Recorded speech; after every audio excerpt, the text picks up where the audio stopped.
The Beach, là, on avait déjà, Oui. tu nous avais titillé un peu. En 2000, là, il arrive avec Leonardo DiCaprio. Fraîchement sorti de Titanic. C'est ça, là. Ça l'a aidé, j'imagine, à la promotion de son film World Wild. Ça l'a aidé, puis ça l'a nuit Ah ouais, un peut-être. peu.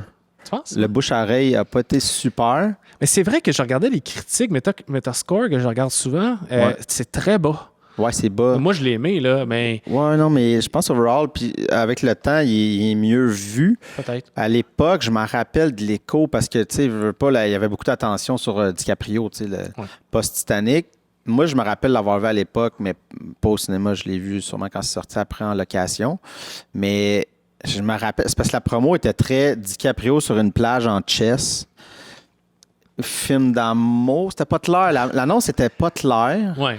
mais ils ont axé là-dessus. Même le poster, à la limite. Ouais, c'est ça. Mais parce que le film veut être. Ben, pas qu'il veut être. C'est le but du film, c'est qu'il y a quelque chose de très carte postale au début qui s'assombrit. Ouais, mais c'est c'était pas tant clair dans l'annonce, dans mon souvenir. Puis je pense que c'est ça qui n'a pas aidé aux attentes. Déjà que c'est le film après Titanic. Fait que là, t'avais comme tous les fans de DiCaprio et ça avait pas. Tu sais, ils n'étaient pas prêts à ce film-là. Non, ouais. Fait que, tu sais, il y a une crowd qui n'a pas suivi, qui en a parlé Ouais, négativement. Tu sais, il y a comme. C'est ça. Mais le film, moi, je le trouve fucking malade. Là. Je l'aime beaucoup, moi aussi. Ouais, pour vrai. Ouais. Puis là, c'est la première collaboration avec Alex Garland. Ouais. Que là, on a appris à connaître aussi comme réalisateur. Mais là, tu vois, OK, tu commences à catcher un peu son univers. C'est tiré d'un roman qu'il a écrit. C'est vraiment un film d'aventure, mais on tombe dans une réelle tension par la suite Ouais. qui est vraiment, vraiment réussie. Ben, c'est très Alex Garland, là, d'une prémisse qui va s'effondrer et qui nous offre, qui s'ouvre sur un autre truc après. Ça, Ouais. il l'a fait souvent dans ses scénarios et réalisations, là, l'espèce de oups, je vous amène un peu ailleurs que ce que vous pensiez. Ouais. Puis c'est vraiment, moi, ce que j'aimais, justement, c'est ça, c'est un peu le. Tu sais, il y a beaucoup de couches là, au thème, mais tu sais, c'est l'idée un peu la jeunesse, l'innocence de la jeunesse, mais qui va se confronter au monde et qui va. Toute cette innocence-là va s'effondrer. Mhm. Littéralement dans le film. Mm.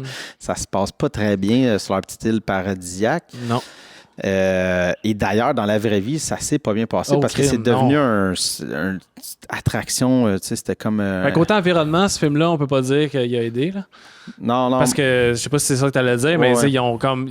Pour pouvoir améliorer la plage, pour la rendre encore plus paradisiaque, ils ont loadé du sable, ils ont posé des trucs artificiels. Puis ça a vraiment ennuyé. Puis ils ont été poursuivis, là, la compagnie de prod. Ouais, puis après aussi, il y a eu beaucoup de tourisme dans ce coin-là. Ouais, la Thaïlande était fâchée. Puis, ouais, c'est ça. Mais en tout cas, c'est un autre problème. mais ce sont des super bons personnages aussi. On a Robert Carlyle qui revient, qui était dans Trainspotting, là, qui fait un petit rôle. Mais il revient souvent dans le film. Il revient comme un leitmotiv, en fait. Mais... Et ça nous amène à parler d'Apocalypse Now aussi, parce que je veux dire. Ben, c'est là que je m'en oui, je sais bien. Grosse parenthèse pour en revenir. Ben, on dirait que ma première écoute de l'an passé, ça m'était pas sauté aux yeux. Ouais.